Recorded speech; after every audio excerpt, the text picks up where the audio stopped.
Novembro Azul. A saúde dos homens merece atenção. A ação tem como objetivo reforçar a adoção de hábitos saudáveis, a realização de exames e também a prevenção com relação ao diagnóstico precoce do câncer de próstata. Conforme levantamento do Instituto Nacional de Câncer, são esperados mais de 71 mil novos casos de câncer de próstata em 2024 e 2025 no Brasil. Este tipo de tumor é o segundo mais frequente entre os homens, ficando atrás apenas do câncer de pele não melanoma. De acordo com o INCA, a idade é o principal fator de risco para o câncer de próstata. Por isso, a recomendação médica é que homens com mais de 50 anos realizem exames e consultas anuais para monitorar sua saúde urológica. Exames de sangue e de toque retal são importantíssimos para a detecção precoce da doença, aumentando assim consideravelmente as chances de cura. E para essa conversa eu tenho o imenso prazer de receber aqui o médico oncologista clínico Dr. Flávio Cárcano, ele que é médico do Cancer Center Oncoclínicas. O Cuidado em Pauta começa agora!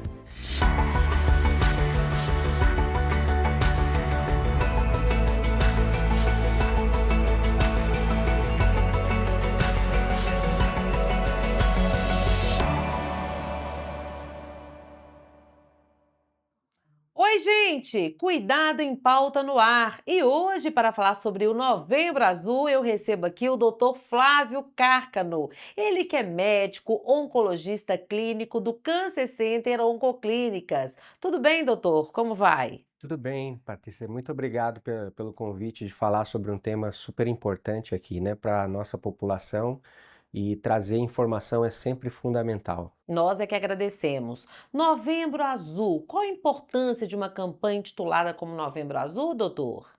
É uma campanha que veio crescendo ao longo dos anos, né, e de suma importância porque ah, traz a relevância do cuidado da saúde masculina, né? A gente conversava e é muito frequente até na população em geral a gente ter essa percepção de como a mulher se cuida mais do que o homem, né? E o homem às vezes protela bastante esse cuidado, mas quando a gente fala de câncer é fundamental a gente chamar atenção, né, para fatores de risco, né, quem de fato tem uma idade que merece um cuidado, uma preocupação maior, porque isso pode impactar diretamente na detecção precoce dessa doença, aumentando as taxas de cura. Então, o Novembro Azul é um momento de conscientizar, de chamar atenção, principalmente para aquelas pessoas que durante o ano ainda não se atentaram para a importância desse tema, né? A saúde do homem merece cuidado, merece destaque. O senhor bem disse aí, nós mulheres cuidamos muito mais da saúde, tendo em vista que a nossa expectativa de vida está muito acima dos homens também. Isso ainda predomina, doutor? Sim, historicamente nós temos uma expectativa de vida para a mulher que vem ao longo dos anos se mantendo maior do que o do homem, né? Isso se deve a vários fatores, né? Fatores hormonais, fatores de comportamento, de hábitos de vida, né? E também das diferenças das doenças que acometem homens e mulheres. Mas ainda que ela tenha aumentado proporcionalmente ao longo do tempo, isso muito devido os avanços da saúde, cuidado da saúde, diagnósticos e novas tecnologias de tratamento, a mulher ainda permanece com uma expectativa de vida maior do que o homem. Doutor Flávio, ao falarmos em Novembro Azul, as pessoas acham que é a prevenção, conscientização com relação ao câncer de próstata. Mas acredita-se que é só o câncer de próstata. E isso é um mito, não é mesmo? Sim, é um momento de conscientizar. Então, isso tudo começa com câncer de próstata, que é a doença mais, o câncer mais prevalente no homem, né? Então, daí a sua importância, mas isso acaba se estendendo a outras doenças que podem acometer o homem também, né? Não só câncer, mas outras doenças, mas falando de câncer, a gente está falando do trato geniturinário, né? Dos tumores urológicos. E a gente falava há pouco, né, que embora a gente fale de trato geniturinário, isso compõe os tumores, os cânceres que podem surgir nas vias urinárias. Então vai desde o câncer de rim, dos ureteres, da bexiga, da próstata, do pênis e do testículo, né? Então acaba que dentre esses cânceres nós temos um percentual menor que podem acometer mulheres, como é o caso do câncer de rim e de bexiga, mas a grande maioria, né, pela alta prevalência do câncer de próstata, a gente está falando da saúde do homem. Então é um momento também da gente aproveitar e de chamar a atenção desse homem para os seus cuidados, fatores de riscos que podem alertá-lo não só para o câncer de próstata, mas também para o câncer de bexiga, câncer de pênis, câncer de testículo e câncer de rim. Todos tumores do trato genital urinário, correto? Correto. Tá, vamos lá. Olha só, é muito comum a gente ver os homens chegando nos consultórios por meio das suas esposas, né, mulheres, filhas, nunca por ele próprio. Eu quero saber o seguinte: quais são os fatores de risco que levam esse homem a procurar o médico urologista? Sim. A gente sempre percebe, né, é notório que, claro, nós temos homens que já são bastante conscientes, né, da questão da importância de se cuidar, de que o envelhecimento começa a trazer um aumento da prevalência de determinadas doenças e ele procura o cuidado médico. Mas também ainda é bastante frequente a gente ver que quem mobiliza esse homem ou é a filha ou é a esposa que acaba, né, chamando a atenção dele da necessidade desse cuidado, né? Então, a gente falando de câncer de próstata especificamente, nós temos alguns fatores de risco que servem também já desde já na nossa conversa para alerta desses homens que estão nos assistindo, né? Então, o principal deles é um fator de risco que a gente considera que a gente não consegue modificar, um fator de risco não modificável, que é o próprio envelhecimento. A partir de qual idade que esse homem precisa realmente procurar o médico? Isso. Então, assim, os guidelines, os guias nacionais e internacionais de especialidade, baseado nas evidências científicas, acabam variando um pouquinho, mas a gente pode passar uma mensagem geral que um homem sem grandes fatores de risco, que a gente vai comentar, ele a partir dos 50 anos deve pensar em procurar um médico urologista para que faça uma avaliação geral, né? Faça seus exames de sangue, no caso a gente pode mais à frente frisar um pouco mais isso, mas o PSA, que é um exame de sangue que é super importante na avaliação, no screening, né, na triagem desse paciente para o câncer de próstata, pode ser solicitado pelo médico urologista e, havendo a necessidade, ele vai ser examinado também com o toque retal, que é também bastante importante dentro dessa, como a gente chama, da propedêutica, né, que é um termo relacionado à abordagem deste homem que possa desenvolver o câncer de próstata. Então, a partir dos 50 anos, é uma idade que a gente pode passar de primeira mensagem. Entretanto, pacientes que já possuem alguns fatores de risco, essa idade tem que ser um pouco mais precoce, tá? Em torno dos 45 anos, ele já deve se mobilizar em termos de procurar uma avaliação urológica no sentido de prevenir o câncer de próstata. Prevenção que salva. O senhor falou sobre a combinação do toque retal com o exame também, o PSA. Mas a gente bem sabe, doutor, que o toque retal é culturalmente aí o que mais afasta os homens dos consultórios médicos. O que o senhor tem a dizer para esses homens? Como que isso tem evoluído culturalmente? Tem muitos que perguntam, será que realmente precisa do toque retal? Sim, esse é uma questão, um estigma, né, e também um preconceito que existe, até por conta da forma que ele é feito, porque dentro do consultório é um exame extremamente rápido, entretanto, o médico ele precisa acessar a próstata através do ânus do paciente e isso causa constrangimento, preconceitos envolvidos nesse tipo, Brincadeiras, né? As pessoas, brincadeiras e quando tem um tudo homem mais. arrumado, falam, ah, fez exame de Exatamente, próstata. E é bom salientar que, embora as novas tecnologias tenham avançado e trazido os novos exames de imagem, né? Porque é bom frisar isso, porque às vezes o homem quer protelar este exame achando que tem outro que possa substituí-lo com a mesma eficácia. Isso tem avançado muito, vários exames, principalmente na ressonância magnética, né? Uma ressonância mais específica, chamada ressonância multiparamétrica, tem sido muito utilizada na abordagem inicial desses pacientes, mas ela ainda não pode ser substituída em larga escala, no sentido de fazer a triagem desse homem para o câncer de próstata. O importante é ressaltar que o PSA é sempre o primeiro passo, junto da avaliação dos fatores de risco. Então é diferente quando eu avalio um homem sem nenhum fator de risco e vejo esse PSA, ou aquele que já possui alguns fatores de risco com PSA talvez o valor desse PSA associado a esses fatores de risco façam com que seja necessário a avaliação pelo toque retal.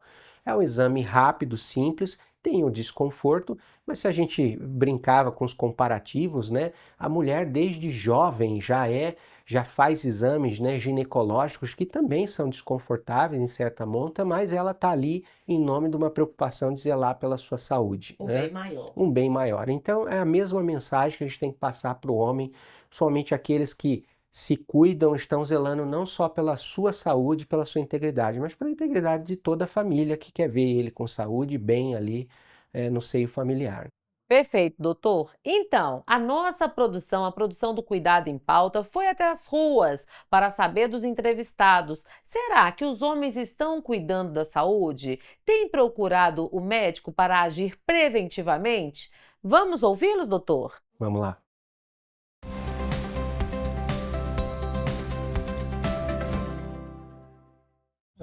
Não me cuido diariamente, mas durante de segunda a sexta, sim. Fim de semana, não. Bom, eu mantenho o hábito saudável de segunda a sexta, né? De fim de semana, não. Não vou ao médico com regularidade, só quando tem alguns sintomas mesmo.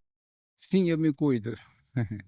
Diariamente, eu me cuido. Sim, eu tenho um hábito saudável. Só quando eu estou sentindo alguma coisa, né?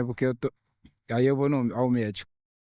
Diariamente eu não me cuido não, mas os dias de semana eu me cuido sim. Sim, eu geralmente estou fazendo dieta agora, vou na academia e estou parando com alguns vícios de beber. Eu não vou no médico com regularidade, mas hoje eu estou pretendendo já marcar alguns exames de rotina.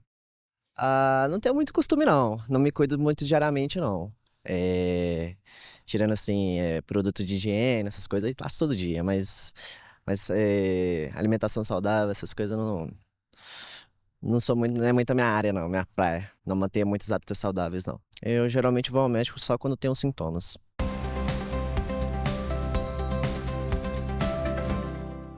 Então, doutor Flávio, não gostei muito não. Olha só, eles procuram o médico quando tem um sintoma e não pela prevenção. É isso mesmo? Então, é muito frequente a gente ver isso, né? Porque é intuitivo a gente pensar, olha, eu não sinto nada, então para que eu vou ao médico, né? Mas reforçando o que a gente já comentou, se existem fatores de riscos, né, identificados, né, desde o envelhecimento e os outros que a gente vai comentar, é super importante que a gente se mobilize e vá ao médico, né, para fazer uma avaliação, uma revisão, né, porque muitas vezes a doença ela não gera sintomas nas fases iniciais. Ela é Ela é silenciosa. mais silenciosa. Então, se a gente perguntar qual é o sintoma mais frequente inicial do câncer de próstata, é não ter sintomas, né? Então, a gente faz esse trocadilho no sentido de alertar que se a gente espera ter sintomas para ir ao médico, talvez a gente encontre um câncer numa fase um pouco mais avançada, diminuindo as chances de cura. E não no início. Exato. É o que a gente chama de detecção precoce, né? Se a gente encontra a doença precocemente, nós aumentamos sobremaneira a possibilidade de curar. E a próstata ainda tem um fator também que existe uma doença benigna da próstata que é bastante frequente, que a gente chama de hiperplasia prostática benigna. E muitas vezes o sintoma que o paciente tem, né, urinário, dificuldade para urinar, ardência e tudo mais, gotejamento é mais decorrente da hiperplasia prostática benigna do que do câncer propriamente dito. Então, se ele tem HPB, né, que é a hiperplasia prostática benigna, está tratando, está bem, né, ele não pode ficar esperando ter sintomas para pensar no câncer de próstata. Se ele tem mais de 50 anos ou com algum fator de risco acima dos 45, já deve procurar a ajuda médica no sentido de fazer uma avaliação, o exame de PSA e o que for necessário para tentar aumentar as chances de uma detecção precoce. Sobre os fatores de risco, o senhor disse a respeito do envelhecimento, é um deles. Quais são os outros fatores? Então, os fatores de risco, eles vêm, né, eles são informações importantes para a gente que são provenientes de estudos epidemiológicos, né? A gente conhece a evolução, a história da doença e como ela acomete a população ao longo dos anos e a gente vai entendendo esses fatores de riscos com uma força maior ou menor de associação, né? Então, a gente quando fala vários fatores de risco, alguns são mais associados, outros menos, mas vale a mensagem no geral. Então, o envelhecimento é um fator importante, mas existem outros, como, por exemplo, a presença, o diagnóstico do câncer de próstata em parentes do primeiro grau. Então, se esse paciente, essa pessoa, ele tem mais de 50 anos, mais de 45 anos, e ele já tem um pai que teve um câncer de próstata, principalmente se esse pai teve um câncer de próstata antes dos 50 anos, tá? Ou seja, um diagnóstico num parente de primeiro grau e muito jovem, tá? Então, esse é um fator de risco importantíssimo que faz Hereditário. que tem um fator, algum componente hereditário, mas não necessariamente um gene que a gente identifica, mas existe aí um fator que a gente fala poligênico, né, associado e que pode predispor essa pessoa a ter um câncer de próstata também. Então, além do envelhecimento, o fato de ter um parente de primeiro grau com câncer de próstata. Um outro fator importante são pacientes de pele preta, porque estes pacientes costumam ter doenças que podem ser um pouco mais agressivas e também numa idade que pode ser mais precoce. É um outro fator de risco. Então, pessoas com essas características também devem se atentar em procurar ajuda no intuito de fazer a prevenção da doença. Um fator importante, a gente vinha falando de genética, né? Existem alguns genes bastante conhecidos. Quando a gente fala do câncer de mama, né? Você já deve ter entrevistado nesse tema e se fala muito do gene BRCA, né? Sim, a doutora Flávia Paz Exato. Então, o gene esteve aqui. BRCA muito associado ao câncer de mama, de ovário, mas também está associado ao câncer de próstata. Existem síndromes, né, familiares em que por isso quando a gente aborda o paciente, a gente sempre pergunta, você tem alguém na família com câncer? Às vezes o paciente fala, câncer de próstata não, mas não é só câncer de próstata. Então, às vezes ele tem uma irmã, uma mãe que teve um câncer de mama. Dependendo dessa configuração, a gente pode levantar a suspeição de ser um paciente que está carregando uma mutação nesse gene. Então, pacientes que têm uma mutação conhecida desse gene, pelo histórico familiar, eles também devem se atentar em fazer uma Merece uma prevenção atenção. mais precoce, tá? E, por fim, né, existem outros associados, mas esse é importante porque não é só câncer de próstata, né? Que é a questão da obesidade e sedentarismo, né? Isso associado mais fortemente a outros tipos de câncer, mas também existe uma associação descrita com câncer de próstata. Então, o paciente que tem uma alimentação mais saudável, com menor quantidade de alimentos processados, gordurosos, embutidos, uma maior quantidade de legumes, vegetais, fibras na dieta, frutas. Paciente que não é sedentário, que tem a prática de atividade física regular, a gente viu um dos entrevistados falando, eu me cuido de segunda a sexta Vou pra e tudo mais, academia. vou para academia. Pelo menos ele está tendo ali uma quantidade de atividade física, e isso também é uma prática que previne não só o câncer de próstata, como vários outros tipos de câncer, né? Então são esses fatores de risco que devem chamar a atenção desse homem para ele não ficar esperando sintomas. Então, se esses fatores de risco estão presentes até antes dos 50 anos, ele deve se atentar em fazer uma avaliação urológica. Excelente explicação. Vocês podem ver aí o combo da prevenção, né? Alimentação saudável, exercícios físicos e noites de sono também bem dormidas, né, doutor? Impressionante, ajuda muito também, né? Sim.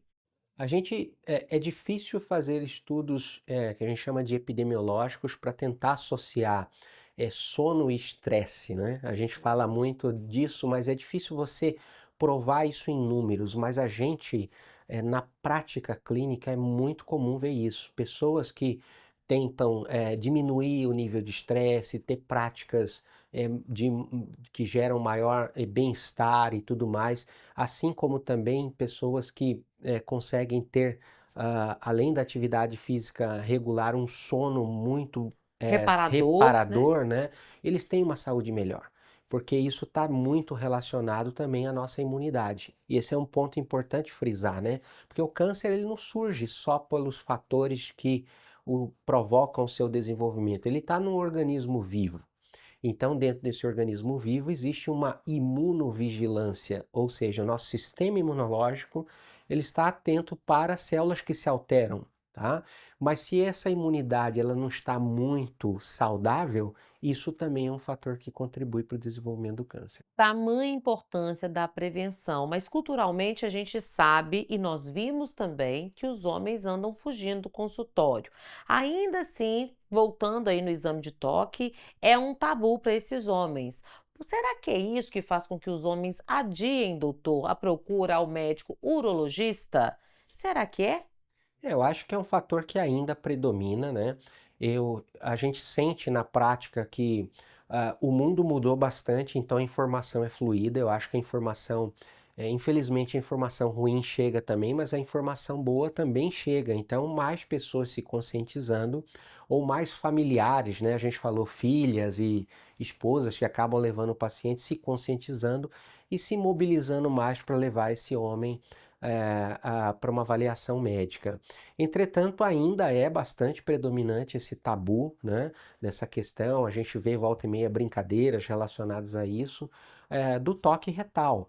Mas é importante frisar que o toque retal, ele associado ao valor do PSA, ele aumenta sobremaneira a sensibilidade, ou seja, a capacidade de se detectar um possível câncer que está ali.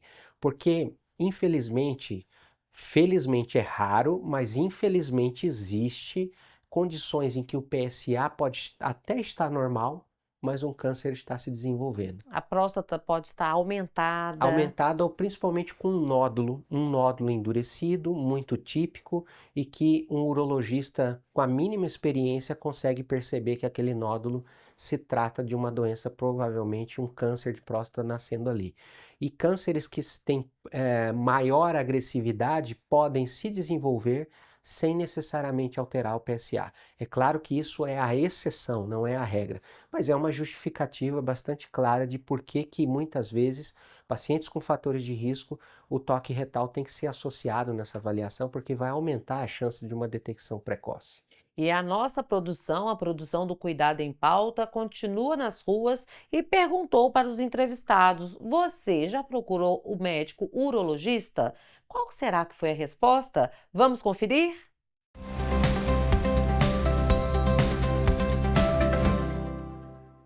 Não, eu nunca fui ao urologista. Não, não tenho preconceito, não. É porque ultimamente eu tenho feito vários exames, nenhum constou nenhuma diferença, vários exames de sangue. Então, assim, no caso, se desse, eu teria que fazer, né? Eu já fiz o PSI, de sangue não deu nada. Eu sei, é para poder prevenir, né, o câncer do homem e ter o tratamento mais cedo, né, para não ter complicações futuras. Sim, já fui várias vezes ao urologista. Geralmente bienal, de 2 em 2 anos. A partir dos 45, de 2 em 2 anos. Já realizei procedimento de toque, sim. Preconceito eu não tenho, porque é questão de saúde pública. Agora, conheço pessoas que realmente têm preconceito com esse exame. Ele pode detectar câncer, alterações e câncer de próstata no início, que são a chance de tratamento e cura são mais de 90%. Sim, já fui ao urologista. Eu faço sempre uma vez por ano. Não, eu faço sempre o exame de sangue, né? Nunca fiz o procedimento de toque. Faço sempre o exame. Eu não tenho preconceito nenhum do exame de toque, não. Sim, conheço pessoas que não fazem por causa do exame de toque. Sim, a importância de fazer o exame de próstata é muito importante, principalmente quem tem acima de 45, até dessa faixa etária para cima.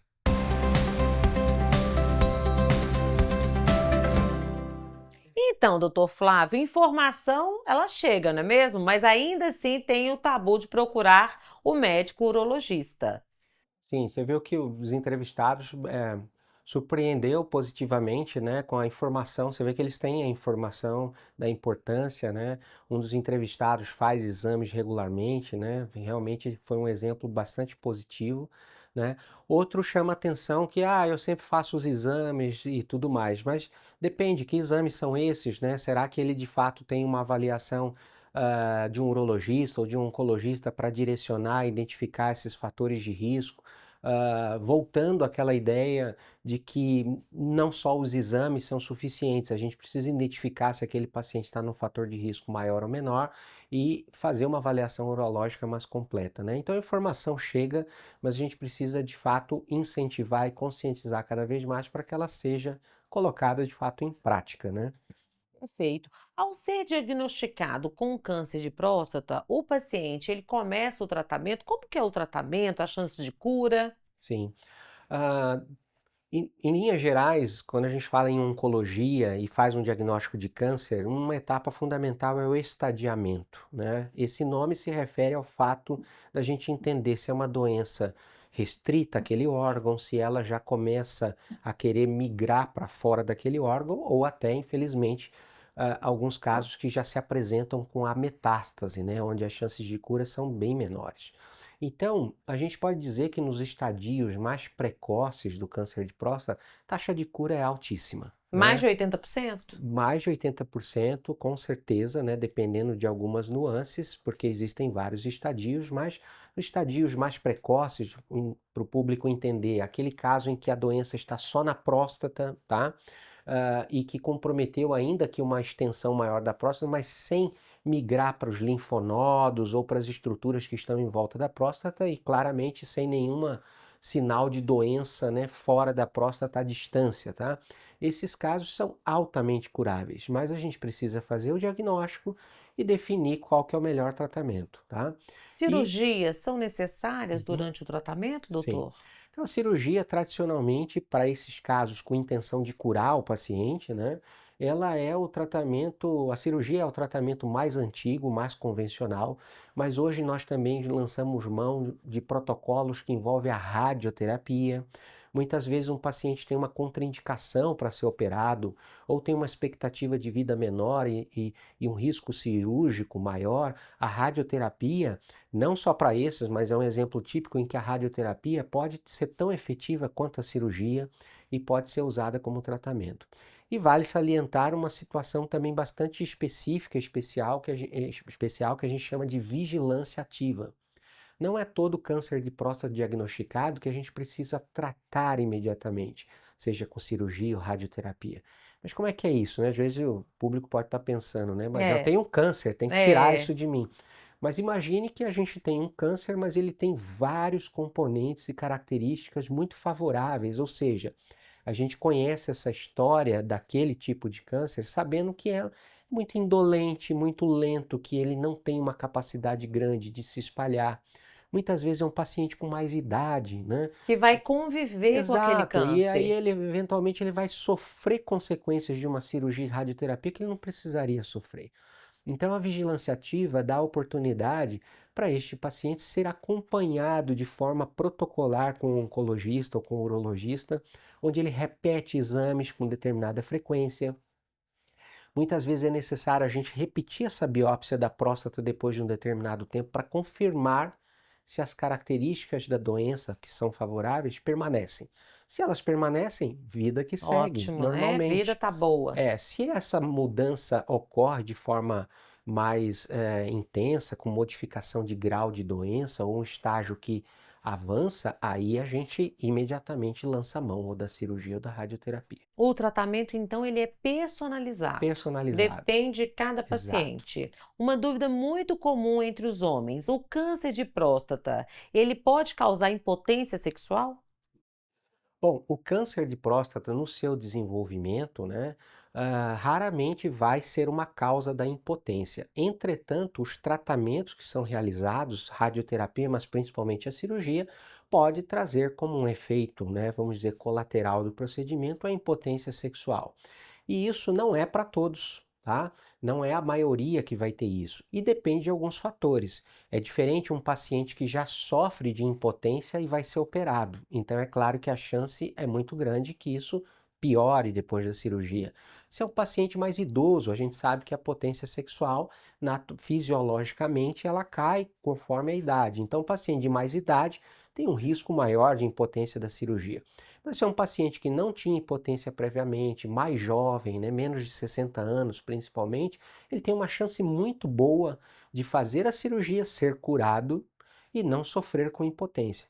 Mas é bom lembrar que ainda que a potência não seja recuperada como antes, hoje os tratamentos de impotência são muito amplos e diversificados. Diversificados, Exato. Então isso pode ser facilmente resolvido e colocar o paciente de volta com a sua qualidade de vida e vida sexual normal. ativa. Sim. Falando em potência, a gente fala muito do câncer de próstata, doutor, mas a gente bem sabe que a falta de higiene também com o pênis tem levado a diversas doenças, não é isso?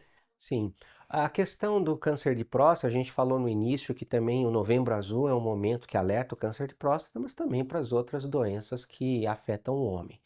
Então, a higiene do pênis, por exemplo, é uma coisa fundamental, embora seja muito clara para a maioria, não é para todos. Infelizmente, a gente ainda vê hábitos de vida que não mantêm uma boa higiene da região peniana. E isso acaba sendo um fator de risco importante para o câncer de pênis, que é um câncer raro, mas muito relacionado a infecções como o vírus do HPV, né, que é muito frequente associado ao câncer de colo de útero na mulher. Ele também tem uma associação com o câncer de pênis e a própria higiene, como você citou. Então, o homem se cuidar não é só se cuidar de ir no médico, né? É Mas também verdade. cuidar da sua saúde, do seu bem-estar, da sua higiene, porque falando da região genital, esse também é um fator importante para se atentar. E hoje temos vacina, né, gente, de prevenção aí com relação ao HPV, Sim. que é muito importante para quem é pai e mãe, levem os filhos para vacinar, porque se todo mundo tiver vacinado, futuramente esse tipo de câncer A está gente extinto, né, doutor? exatamente. Bom, gente, que delícia de bate-papo, que aula com o doutor Flávio Cárcano. Eu quero te agradecer muito. Quer fazer algumas considerações finais, deixar um recado com relação ao Novembro Azul? Sim. Bom, agradecer a oportunidade da gente estar falando, né? Informação é sempre muito importante, informação segura, né? E o recado é reforçar essa ideia, né? Se você é homem, tem mais de 50 anos ou 45 anos ou mais com algum familiar que já desenvolveu câncer de próstata ou tem uma configuração na família de câncer de próstata, de mama, né? Pacientes com pele preta são pacientes de maior risco. Você deve pensar na possibilidade de procurar um oncologista para fazer a sua avaliação a partir dessa idade. Isso vai aumentar muito a chance da detecção do câncer de próstata, aumentando as taxas de cura e trazendo você de volta em plena saúde para viver a vida normalmente. Que é o que interessa, Que é o que né? interessa. Recado dado, informações repassadas aqui no Cuidado em Pauta. Agradeço muito a presença do doutor Flávio Cárcano. Ele que é médico, oncologista clínico do Cancer Center Oncoclínicas. Muito obrigada, doutor. Obrigado, Patrícia. Quero agradecer também você que está aí do outro lado nos assistindo, compartilhando o nosso conteúdo. Escolha a sua plataforma digital favorita, compartilhe o Cuidado em Pauta. Nós vamos ficando por aqui e até mais no próximo episódio. Tchau!